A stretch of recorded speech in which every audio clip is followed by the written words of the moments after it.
Buenas noches, estimada teleaudiencia, bienvenidos a nuestro programa Legalmente Hablando. Los saluda Ricardo Daniel Saciaim Sosa. Hoy estaremos hablando de los delitos informáticos y tenemos de invitado a la doctora Irma Llano, fiscal de delitos informáticos. Buenas noches, estimada doctora, ¿cómo está? Muy buenas noches, Ricardo, gracias por la invitación. No, el gusto es nuestro de tenerla acá, mi querida doctora. Estimada doctora, como estamos en el mes de octubre rosa y tenemos invitadas mujeres de gran trascendencia como usted, quisiera que nos dé una introducción de su vida dentro del mundo del derecho, por favor, antes de iniciar en nuestro tema. Sí, la verdad que tengo 23 años de carrera dentro del Ministerio Público. Pasé por todos los cargos, de secretaria fiscal hasta llegar a agente fiscal. Y realmente soy una servidora pública, estuve en el ámbito administrativo, también dentro del Ministerio Público, posteriormente en el ámbito jurisdiccional, pero siempre en el ámbito penal. Siempre en el ámbito penal. Entonces, iniciaste dentro del Ministerio Público y seguís dentro del Ministerio Público. Así mismo, tengo la camiseta puesta. Como te comenté recientemente, soy una servidora pública y nosotros como agentes fiscales somos representantes ante la sociedad, ante los hechos punibles, para poder llegar a la verdad de los hechos y también tratar de que se haga justicia. Sobre todo en un tema tan delicado como los delitos informáticos, porque son no nuevos, pero todavía, por ejemplo, hoy te voy a preguntar a nivel personal, ¿dónde recurrimos para hacer denuncias de delitos informáticos? Pero eso vamos al final. Si podemos hablar primero de las leyes, su regulación. Bueno, nosotros en el ámbito penal, a comparación de otros muchos países, el Ministerio Público ha presentado en su momento al Parlamento las modificaciones pertinentes para estar a la vanguardia en la lucha contra el cibercrimen. Es así que se logra modificar el Código Penal a través de la Ley 4.439 y se incorporan delitos vinculados directamente y que afectan a lo que serían los sistemas informáticos, a los datos, también se define lo que serían los datos. Si bien hay que reconocer que estamos en deuda en la parte procesal penal. Así también Paraguay se ha suscrito a la Convención de Budapest o Convención de Cibercrimen, que es, digamos, la base con relación a lo que sería delitos informáticos, también sobre cómo obtener evidencia digital, la parte procesal penal y también sobre cooperación internacional. Nosotros en Paraguay estamos suscritos, así también estamos participando a nivel internacional ante Naciones Unidas para la nueva Convención de Cibercrimen, en donde se están estableciendo las bases y todos los países están participando a través de sus representantes y delegaciones a fin de tener una legislación armónica a nivel internacional. ¿Para qué? Para poder hacer frente a este flagelo que afecta a todos. Cuando hablamos de deuda procesal, ¿a qué nos referimos exactamente? Y en forma específica sería con relación a la utilización de ciertos métodos especiales de investigación en el ámbito de la tecnología. Por ejemplo, actualmente existe tendencia a nivel internacional de poder hacer los allanamientos remotos, es decir, el acceso remoto sin necesidad de que yo me esté constituyendo. Por ejemplo, a través de... Hemos tenido algún caso ya que te puedo comentar antes. Sí, sería bueno. En donde tenemos identificado una persona que asume la identidad de un usuario de un banco, por ejemplo, y está pidiendo una transferencia, o en algunos casos cuando son ciertos montos que superan los $10.000, como ejemplo, se pide autorización, o el oficial de cuentas le escribe un correo al titular diciendo si autoriza esa transferencia que a nivel internacional.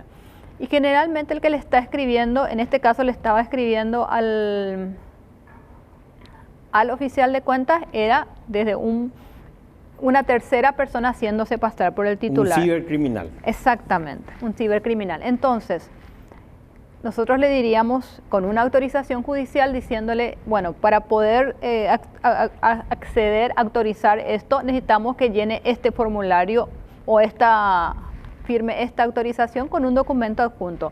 Ese documento adjunto podría tener un malware que al momento que esta persona descarga en su computadora, estaría instalándose y podríamos obtener información de todo lo que contenga ese dispositivo para poder primero identificar quién es la persona que está detrás, identificar la ubicación. Entonces es un malware que tenía acceso a ese dispositivo, pero con una autorización judicial pertinente que respalde para poder realizar eso. O sea, en resumen sería un virus troyano avalado por la justicia dentro de la computadora del cibercriminal. Eso, sería por así un tipo de resumen. Así mismo. Entonces, ¿y qué pasa si es del exterior? Ahí está el problema. Porque la mayoría, bueno, no me consta, ¿verdad? Pero lo que escuchamos es que la mayoría de los cibercriminales son de Países Bajos, de Europa, o sea, de otros lados, no de acá. Sí, justamente eso es lo que se cuestiona a nivel internacional. Porque hablamos en este caso hablamos de lo que sería técnicamente llamado como acceso transfronterizo a sistemas o de datos. Entonces, al haber un acceso transfronterizo y al enviar realmente ese tipo de malware, realmente no existe una limitación de territorialidad en lo que podría ser el ciberespacio. El ciberespacio es tierra de nadie. Claro. Entonces, realmente aceptar esas herramientas, ese tipo de utilización en una investigación penal, puede conllevar en muchos casos estar ingresando a otras jurisdicciones de otros países involucrados. Por eso que en estos casos, si llegase a identificarse eso, sería muy importante la suscripción de todos los países a este tipo de convenio, claro, como el convenio. Y darle intervención inmediata al punto de contacto 24/7 del país respectivo que esté afectado a fin de garantizar y poner en conocimiento.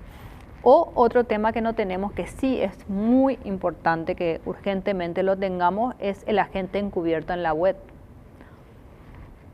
Un agente encubierto en la web sería una persona que estaría haciendo un acto de prevención de fraudes o algo por el estilo. No, el agente encubierto es cuando, por ejemplo, estamos ante una investigación de un hecho de pornografía infantil.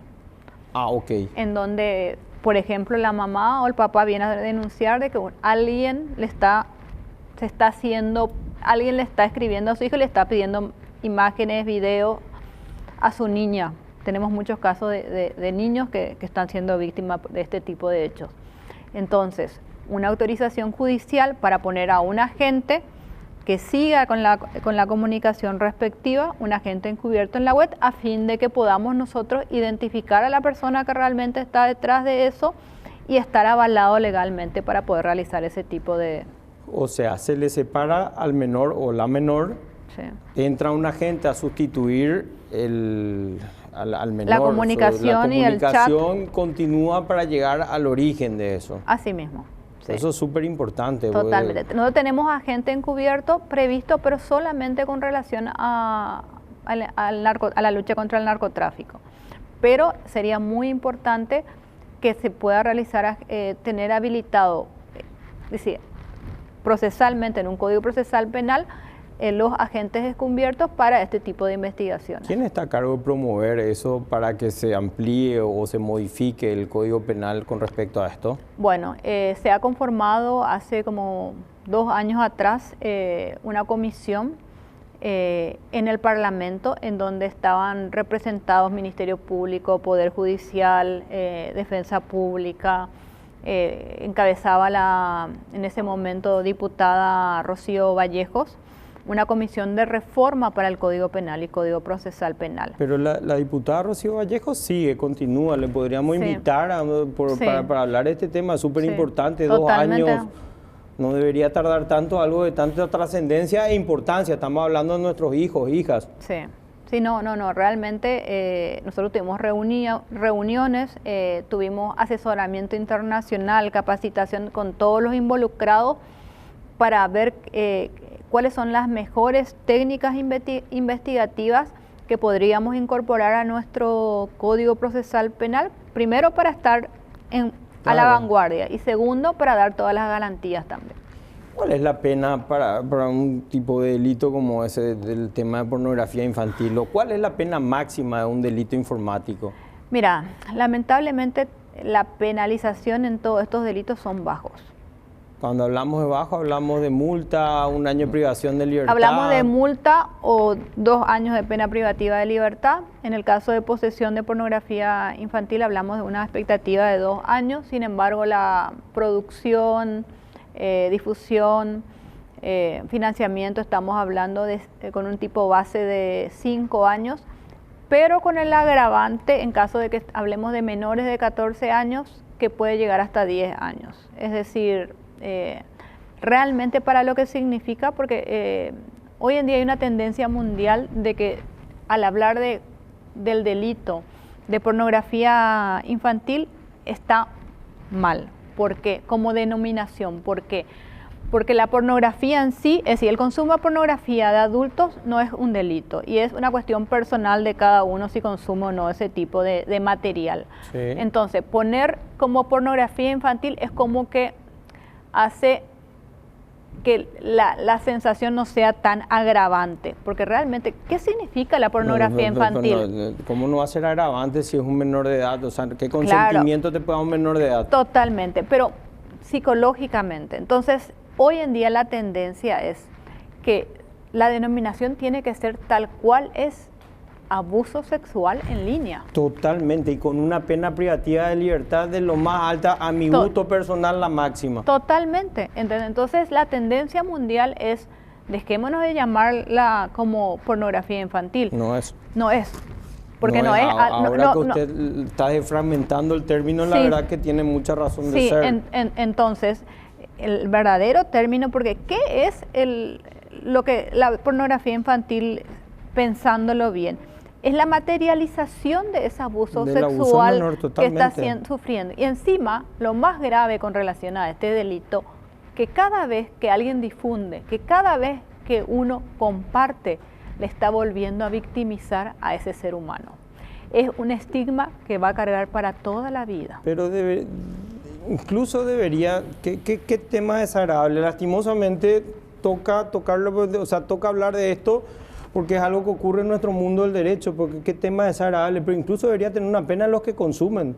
Sí, no, en Paraguay, en ese sentido, nosotros la posesión y el consumo de ese material la tenemos penalizada. Está penalizado. Me parece excelente. Pero hay una cuestión, una persona, porque hemos tenido muchos casos, una persona que consume pornografía infantil es un potente abusador.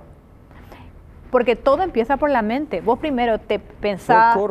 Sí, entonces, cuando vos le haces un allanamiento y te dicen casi todas estas personas, te dicen, pero yo no hago nada, yo solo consumo, te dicen. Y le digo, vos sos un potente abusador sexual, si es que ya no lo hiciste. ¿Por qué? Porque todo empieza por la mente. Y si eso es lo que despierta tu instinto sexual, sos una persona que en cualquier momento va a estar cometiendo un acto. Claro, se vuelve un abusador en potencia. Totalmente. Sí, porque está consumiendo algo que de hecho luego sería ilegal concretarlo. O sea, qué cosa más fea. Sí.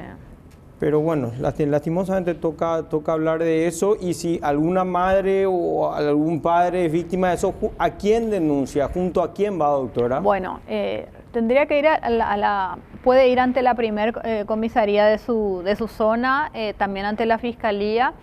Y ellos actúan de oficio, mandan esos oficios a la fiscalía. Exacto. Y existe dentro de la unidad de delitos informáticos quien la asista, o sea, quien se presente y diga, yo llevo el caso desde acá. Sí, nosotros a nivel nacional... Espero que nadie tenga que pasar por esto ni tener que hacer una denuncia como esta, pero si le tocan, es nuestra obligación informar, como yo digo, nosotros siempre somos un programa didáctico, ¿a quién recurrir? Sí, al Ministerio Público, en general, uno puede recurrir y efectivamente se deriva eso a la unidad especializada correspondiente, porque cada hecho concreto es diferente y hay que ver si estamos ante un abuso sexual ya en niño, si estamos ante un abuso sexual en línea o si estamos ante lo que sería pornografía infantil. Por eso, cada hecho concreto se debe analizar. Pero lo importante es que los padres también tomen conciencia de la situación, porque tenemos un montón de casos en donde padres le dan un dispositivo electrónico a un menor de 14 no, tiene años. que tener el control parental. Entregarle un celular a un menor de 14 años sin control parental es como que vos le estés dejando a tu hijo en el medio de una autopista y efectivamente ese chico en algún momento va a ser chocado. Si vos le dejás en el medio de la autopista, eso es entregarle un celular sin ningún control parental. Y después existe una responsabilidad por parte de los padres también. Totalmente. Porque un niño que aún no tiene definida su sexualidad, un niño que jamás estuvo expuesto de pronto a personas sin escrúpulos, realmente, y que es inocente y que no tiene maldad en sí, es totalmente vulnerable. Totalmente y el daño de puede acuerdo. ser irreparable. Y en el caso de prevención, doctora, con este tema, ¿qué tenemos? Bueno, nosotros tenemos en el Ministerio Público un plan que se llama Fiscalías en las Escuelas. Sí, en porque donde, tiene que haber algún tipo de plan Sí. de contención y de prevención, pues por lo que escucho es común.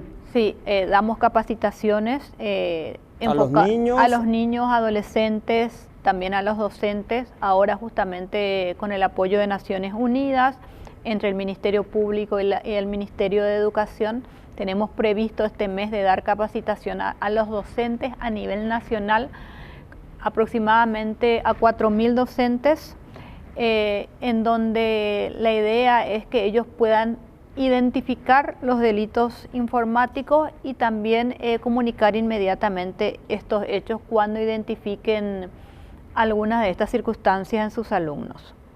Y también para poder tomar las cuestiones pertinentes a la prevención de todo esto. O sea que hay un plan concreto de prevención por parte del Ministerio Público. Sí, sí, estamos trabajando en eso. Esto es un programa que estamos lanzando ahora a fin de mes, en donde van a ser capacitados docentes de toda la República del Paraguay y también los padres.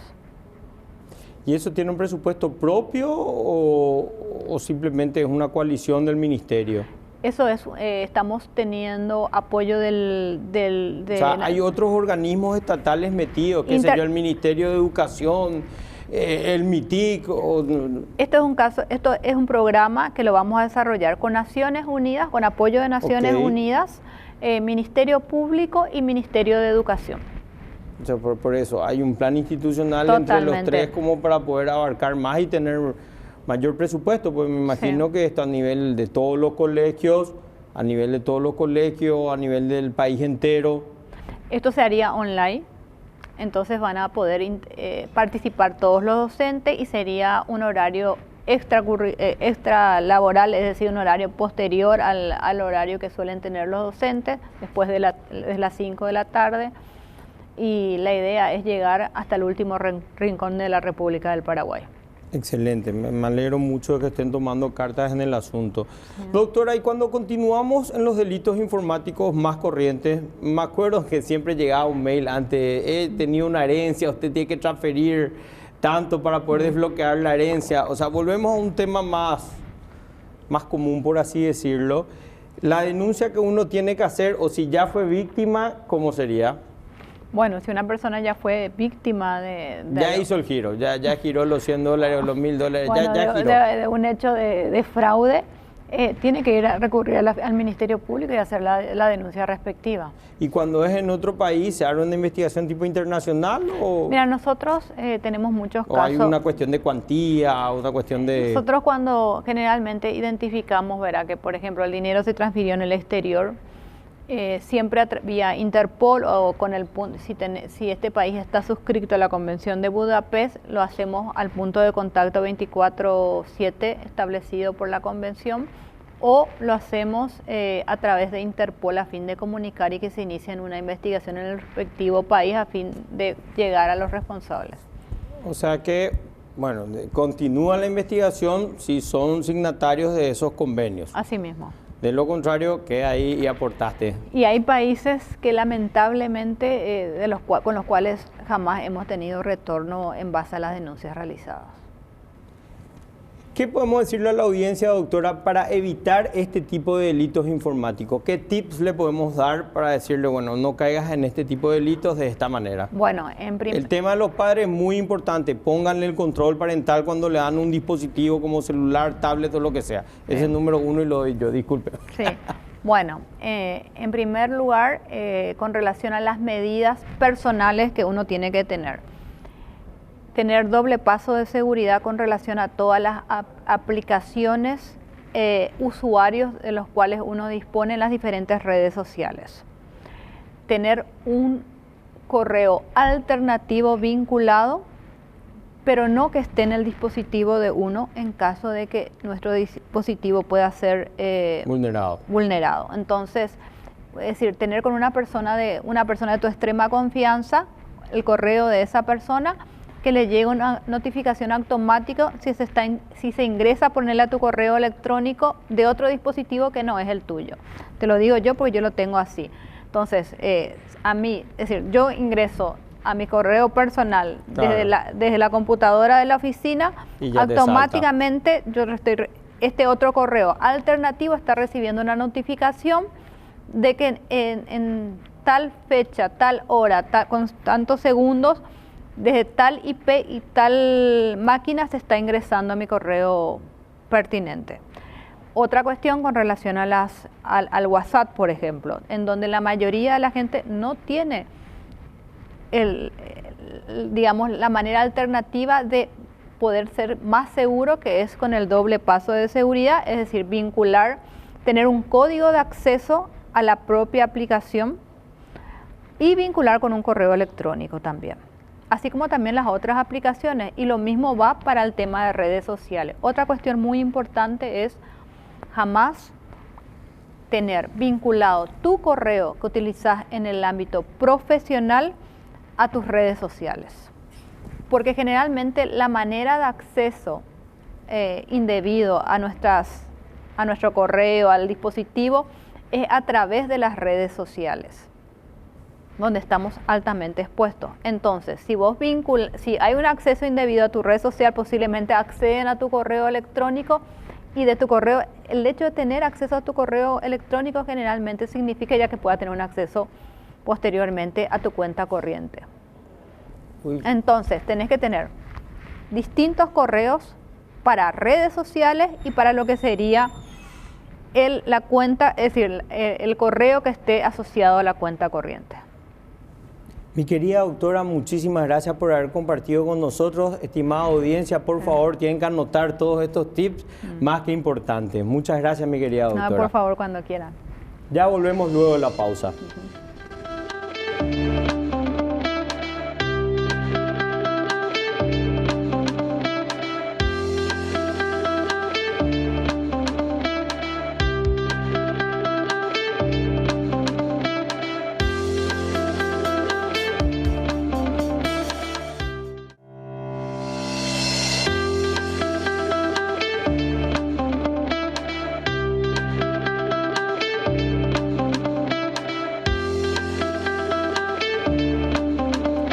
Seguimos en nuestro programa Legalmente Hablando. Contamos con la presencia de la doctora Pili Rodríguez, jueza de la niñez y adolescencia. Buenas noches, estimada doctora. Muy buenas noches, doctor Ricardo, y también a toda la gran audiencia de este programa, cada vez más visto y con gran aporte a la ciudadanía. Muchas gracias, mi querida doctora, y el placer de tenerla es nuestro. Mi querida doctora, como estamos en el mes de octubre rosa, quiero que hagas una introducción tuya en el mundo del derecho. Por favor, si tómate tu tiempo, porque tenemos muchas mujeres que ven el programa y siempre en su mes hacemos una introducción de todas las personas de relevancia en el mundo del derecho, como vos. Muchas gracias. Sí, realmente se valora mucho una iniciativa de visibilizar el trabajo de las mujeres dentro del Poder Judicial, uno de los poderes del Estado. Y bueno, mi pasión por el derecho, más que nada, viene ligada a la pasión por el servicio. Yo desde muy pequeña, mi padre es abogado. O sea, viene de una familia de abogados. Vengo de una familia de abogados, pero es un poco como que me desvié un poquito del camino antes, en el sentido de que, pero mi padre, que yo tenía 5 años y ya iba a la escuela, era parte de su rutina a veces retirarme de la escuela y continuar los trámites tribunalicios, entonces ya me llevaba temprano, o sea, me llevaba desde temprana edad a los tribunales, ya conocía a las personas que trabajaban, a las personas que hacían al entorno tribunalicio allí en Sajonia. Y bueno, siempre estuve familiarizada con lo que es el trabajo del Poder Judicial. Luego sigo mis estudios, ¿verdad? Pero hago un bachillerato técnico, porque siempre me gustaba mucho también lo que era la historia del arte. Y dije, bueno, que me gustaría ser arquitecta. Y pruebo la Facultad de Arquitectura, ingreso a la Facultad de Arquitectura, luego también de un bachillerato técnico. Y por el camino me doy cuenta de que si bien me gustaba la historia del arte, me gustaba todo lo que significaba esa carrera, decía que faltaba algo más que yo no me llenaba, que era el servicio a través del gremio, de las estructuras, de lo que sea, por ejemplo, las organizaciones estudiantiles. Entonces, era como que me faltaba algo más. Entonces, un día dije, porque mi papá, digamos que a lo mejor con mucho pesar, dijo, bueno, no seguirá, no cumplirá el último mandamiento de Couture, pero por lo menos que haga lo que a ella le gusta. Pero yo dije, quizá en Derecho, ¿verdad?, pueda encontrar ese equilibrio entre el estudio, la lectura, también la historia, y también todo lo que tenga que ser el servicio gremial, las organizaciones. Y de ahí, directamente un día paso, le digo a mi papá, le pido disculpas, pero mi papá feliz, bueno, que retomaba el camino. Y también desde chica de que tenía la lectura de su biblioteca y todo lo que hace lo que rodea a esa historia familiar. Y empiezo la Facultad de Derecho, cuando es el aprobatorio, ingreso y bueno, desde ya siempre empecé siendo delegada de curso, integré el centro, como integrante del centro de estudiantes, todo lo que significaba organizaciones dentro de la facultad, contacto con los compañeros y compañeras. Y bueno, y ahí hice, por decirlo también, una doble carrera en el sentido de lo que significa el contacto con la gente, la ciudadanía.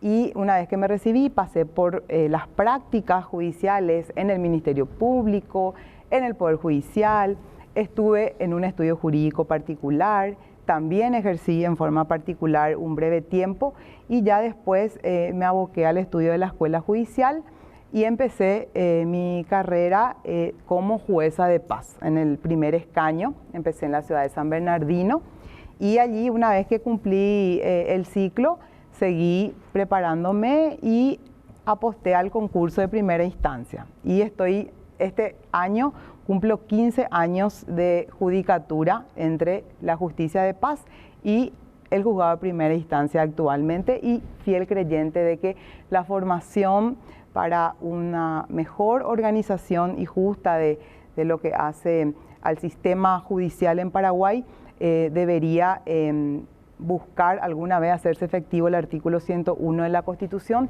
que es tener una ley de carrera judicial y sobre todo que apunte a una especialización de los operadores para buscar ese mejor desempeño en cada fuero del sistema. Te criaste entonces en un ambiente de derecho total, mi querida doctora. Así eso es importante. Pero que tenga siempre con el lado del servicio, y eso es lo que me abocó a digamos, volcarme al fuero niñez y adolescencia, y hago lo que me gusta y lo que me apasiona. Y me hace ser feliz ser jueza de la niñez y poder en ese espacio buscar realmente ese sueño que tenemos todos los días, o sea, lo que tuvimos al llegar a la Facultad de Derecho, que intentar hacer un poco justicia cada día para este país. Mi querida doctora, cuando hablamos de especialización, tengo entendido que el Consejo de la Magistratura, para lo que son las ternas de lo que es niñez y adolescencia, toma luego tipo un examen aparte que es fundamentalmente del rubro. Pero cuando hablamos de especialización, ¿qué tiene que tener una persona para poder ascender de jueza a camarista en la niñez y adolescencia? A tu criterio, ¿qué debería hacer? Primero, también, así como la formación académica, sí, ver un poco que los posgrados que implican mucha investigación, como la maestría y los doctorados, que si bien tienen elevado puntaje dentro del concurso del Consejo de la Magistratura, que vayan encaminados en esa especialización.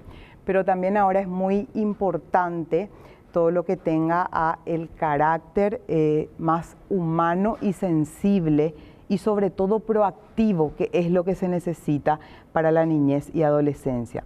Y también justamente el análisis de las resoluciones y buscando cada vez resoluciones acorde al fuero con buscar el mandato constitucional de la verdadera fundamentación de los nuevos lineamientos del derecho en cuanto a la proactividad, a la argumentación, a la utilización o al control de constitucionalidad y convencionalidad. Sí.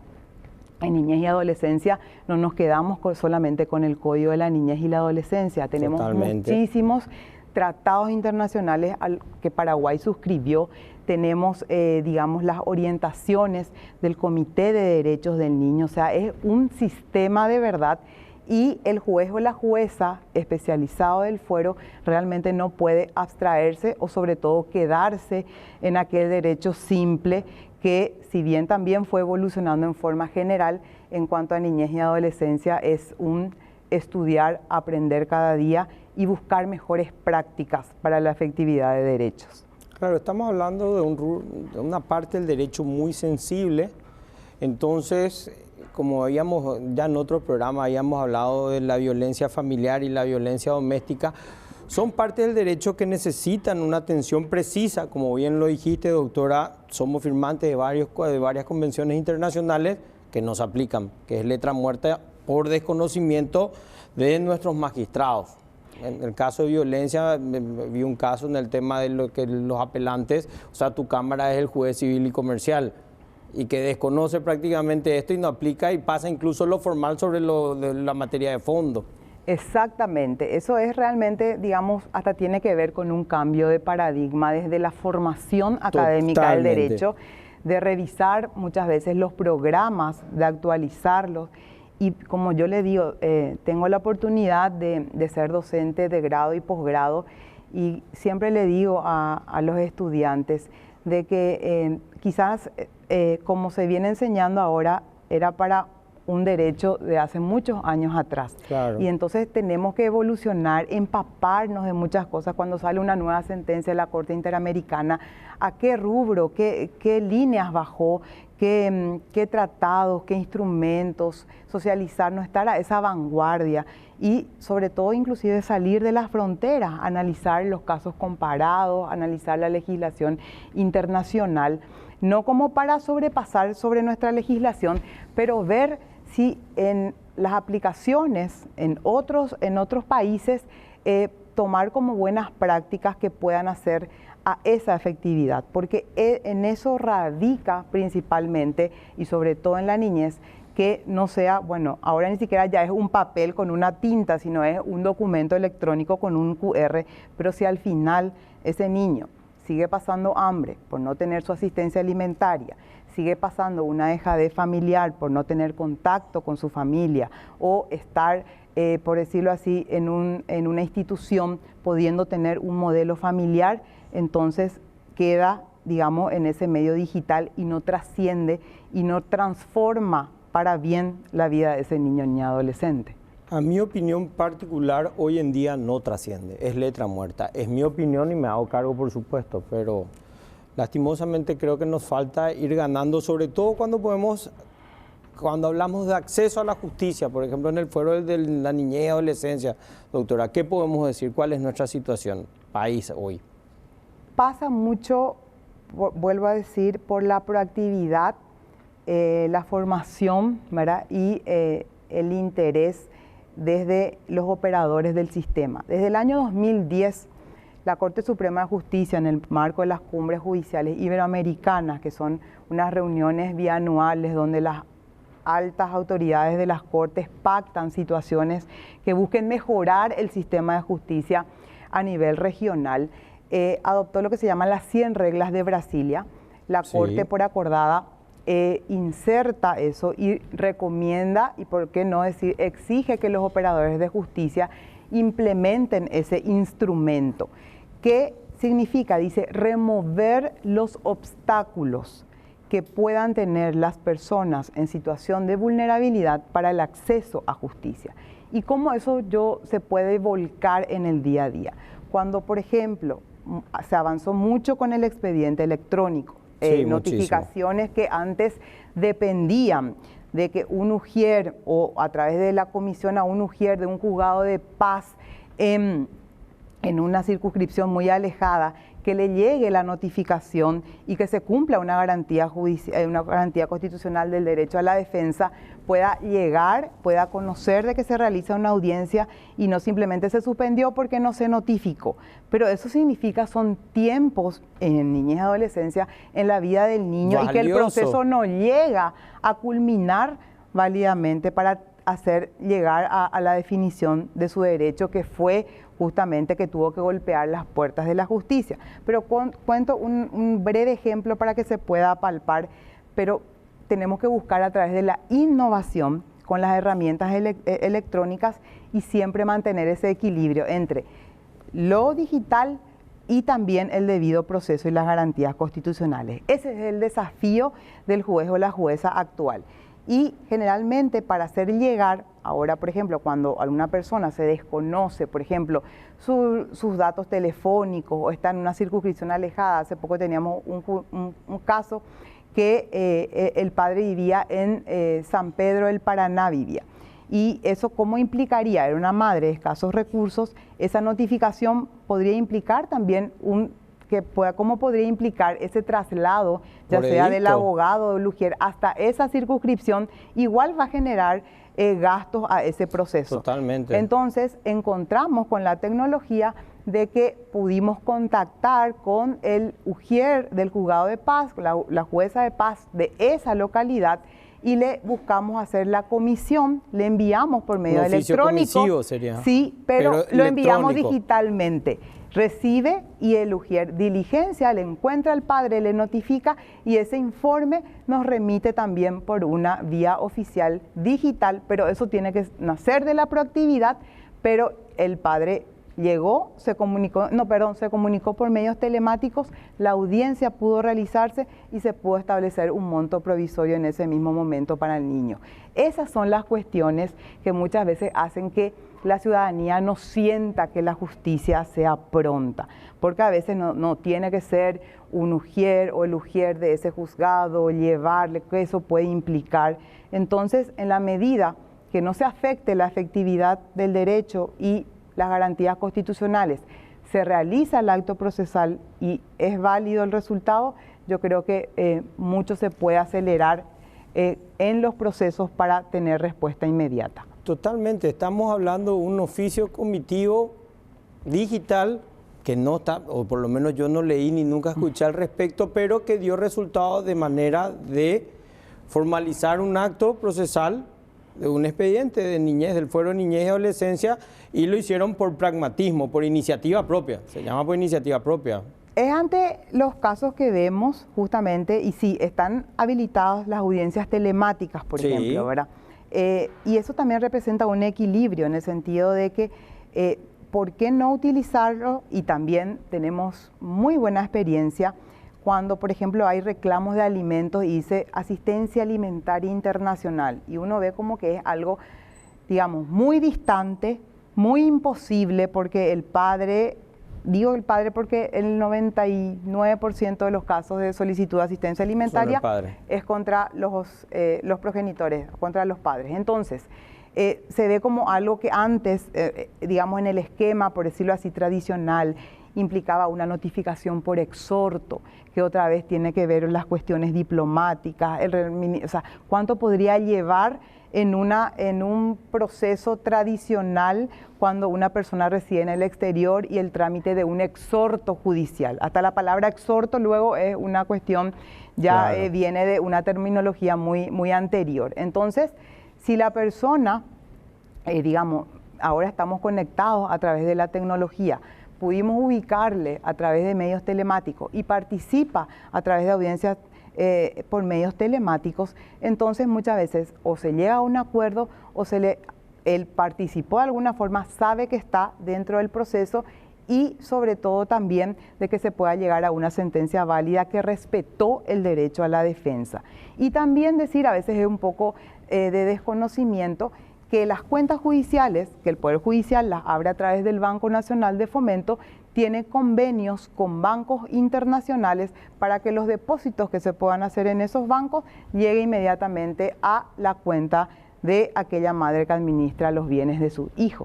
O sea, usar, digamos, la innovación y la tecnología con el equilibrio del debido proceso para optimizar ante la cantidad de casos existentes y también, ¿por qué no hablar de la resolución alternativa de conflictos como instancia previa para descomprimir el sistema? Una excelente exposición. Pero felicito la iniciativa, mi querida doctora, de hacer la vía del derecho pragmática. Y es lo que intentamos cada día, porque es un principio que está en la Convención de los Derechos del Niño, que es la efectividad. La palabra que está escrita en una sentencia, si ese niño no está recibiendo, si no hace o no repercute directamente en el bienestar de su desarrollo, entonces a veces digo que firmamos al aire. Entonces creo que ahí se cierra como ese círculo de la actividad o de la misión judicial a la que nos hemos abocado. Mi querida doctora, cuando hablamos de los derechos protegidos de los niños y de los adolescentes y las situaciones de abuso o explotación, ¿qué podemos decir cuando alguien está en ese tipo de situaciones? O sea, ¿cuáles son los derechos protegidos? Sobre todo, pues, nuestra audiencia hay una gran parte que no son abogados, entonces le explicamos. Claro, cuando existe una situación que claramente ahí tiene que ver con una investigación del tipo penal, el Ministerio Público, la Fiscalía va a hacer la investigación en relación al hecho punible. Allí generalmente la intervención judicial se da cuando ese niño, niña, adolescente ocurrió en el seno de su familia, tuvo que ser separado del seno de su familia como protección. Entonces allí comienza todo un proceso, ya que esa protección es de carácter cautelar, provisoria, buscar la definición dentro del ámbito penal, pero muchas veces no tampoco, a veces como se quiere decir, que dependemos de lo que resulte en el ámbito penal. El ámbito penal va a hacer su investigación, pero abocarnos de la mano con la defensa pública, que también es parte, como se dice, de esta triada de protección del sistema judicial, se deben, o mejor dicho, establece la ley, adoptar medidas urgentes para ese momento. Puede ser separarle de su entorno familiar o muchas veces también es que sea el agresor el que sea excluido de ese entorno familiar como mediado de urgencia, tal como se dan también en los casos de violencia hacia las mujeres, o ver que otros abordajes como protección, que es muy importante, y allí la interconexión, porque ¿qué necesitaría un niño ni adolescente víctima de abuso? No solamente una evaluación psicológica, sino una contención y un abordaje terapéutico continuo, donde yo encuentro eso en el diseño del Poder Judicial no se da con los equipos técnicos que tenemos, que son para evaluaciones primarias. Debería existir una conexión directa con el sistema de salud que provea inmediatamente de saber cuál es el abordaje de ese caso de abuso y que pueda tener inmediatamente ese acompañamiento y seguir analizando si ese entorno familiar es lo más favorable ante las situaciones que pudo haber estado acaeciendo. O también se dan casos de criadazgo de niñas que vienen de otras circunscripciones, ocurren en familias generalmente de la capital. Entonces ver ese análisis de esa familia que está alejada, que a lo mejor no sabía, que tuvo esperanzas de que su hija acceda a un derecho tan básico como es la educación, y por esa educación sacrificar otros como permanecer en la familia, estar contenida en el seno familiar. Entonces, lo ideal es que un niño ni adolescente no tenga que elegir este derecho por otro. Tengo que tener la gama de derechos integralmente y completa. Entonces, buscar que en ese momento se sienta un ámbito de protección y, sobre todo, lo más importante, que al confluir el ámbito jurisdiccional de la niñez y la adolescencia y también del Ministerio Público existan puntos de contacto que nos sirvan para no revictimizar. Y como buscamos ¿Cómo nos ese contacto con el fiscal o la fiscala que lleva la investigación. Entonces yo le digo, ¿cuál es la situación? ¿Ya le hiciste alguna evaluación? ¿Qué requiere? ¿Qué necesitas que yo te pueda proveer o qué yo necesito que de tu investigación me sirva a mí para que no sea evaluada 2, 3, 4, 5 veces? Revictimizar mil veces a la víctima. Revictimizar y buscar la protección inmediata que hace al fuero de la niñez. Excelente. Mi querida doctora, para ir cerrando, pues se nos va el tiempo, pero estuve en una cena y me dijeron, vas a estar con la doctora, preguntarle, venia judicial para viajes. Sí. ¿Cuál es el proceso y qué pasa si el padre dice que no o la madre dice que no? Ok. La autorización judicial para viajar está prevista en el Código de la Niñez, principalmente cuando ambos padres no están de acuerdo. Si están de acuerdo, se hace a través de los juzgados de paz, ¿verdad? Donde es un proceso mucho más simple. Inclusive ahora se establecen medios telemáticos de que si el padre o la madre que está de acuerdo, pero por un motivo laboral insalvable o está en el exterior, por medios telemáticos puede prestar ese acuerdo. Y por otro lado, ante los juzgados de la niñez existe una oposición, por ejemplo. Pero también esa oposición, y se hace una audiencia, es un proceso corto, por decirlo así. ¿Cuánto es cuando se habla de eso? Pasa porque sos famosa. Dije tu nombre, me dijeron preguntarle. No, el proceso está estipulado, tiene previsto hacer una audiencia, generalmente en 3 días, y a partir de esa audiencia, si de realmente esa oposición no es válida, porque tengo que oponerme, tengo que decir por qué. Y entonces, o sea, no puedo decir porque no quiero que viaje contigo. Claro, tiene que ser un motivo realmente que pueda decir no, generar un peligro o alguna situación probada también, y si no, ya sale inmediatamente. Pero ¿a qué es lo que se puede apostar dentro de esa audiencia? Y decirle a veces es esas tensiones de cuando se rompen las relaciones incipientemente y falta la comunicación. Por eso yo soy una fiel creyente de que nos faltaría para mejorar nuestro sistema de justicia lo que es la instancia de mediación previa, que las partes que no estamos culturizados o no nos enseñaron luego en la facultad que la resolución alternativa al conflicto es un camino, sino que nos enseñan a litigar, venimos luego en esa palabra de litigar. Entonces, buscar en esos espacios que los padres, si el niño va a tener que viajar siempre por motivos, ya sea de salud, vacaciones, a veces, y eso es un acceso a justicia. Claro. Para cada vacación, hacer un juicio de venia para viajar o ir al juzgado de paz. Entonces, buscar propiciar, si convive con uno de los progenitores o tiene relacionamiento con el otro, proponer de que puedan llegar a un acuerdo ya por un tiempo extendido, claro, de cuántas veces van a viajar. Entonces eso se homologa. ¿Qué quiere decir? Se pasa a formato de sentencia. Entonces se ahorran idas a los juzgados, se ahorran también costos en tema de las legalizaciones que actualmente requieren esas tramitaciones y sobre todo el tiempo para que haga otra vez a ese niño que para cada viaje se lo tenga que escuchar, que tenga que pasar. Entonces pasa. Si yo ya veo que es una pareja que no convive el niño habitualmente con sus 2 padres y eso va a llevar, si yo soy papá y no convive conmigo, ¿por qué no en el marco de un buen ejercicio de la paternidad apostar a darle esa tranquilidad a ese niño que pueda viajar sin muchos obstáculos cada vez que requiera? Totalmente, mi querida doctora. Excelente respuesta. Doctora Pili Rodríguez, muchas gracias por haber compartido con nosotros. Ya volvemos luego de la pausa.